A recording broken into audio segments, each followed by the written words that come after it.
பாமக சார்பில் சேலம் தொகுதியில் போட்டியிடும் அண்ணாதுரை கரும்புச்சாறு பிழிந்து கொடுத்து வாக்கு சேகரிப்பில் ஈடுபட்டார்.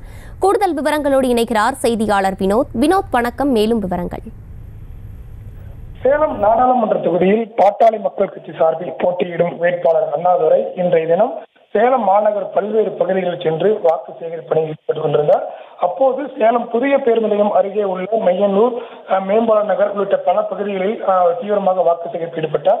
இந்த நிலையில் வெயிலின் தாக்கம் அதிகமாக இருப்பதன் காரணத்தினால் அங்கு இருக்கக்கூடிய கரும்பு சாறு கடையில் சென்று நேரடியாகவே அவர் அங்கிருந்த கரும்புகள் மூலம் கரும்பு சாறை பிழிந்து கொடுத்து வாக்கு சேகரித்தார்.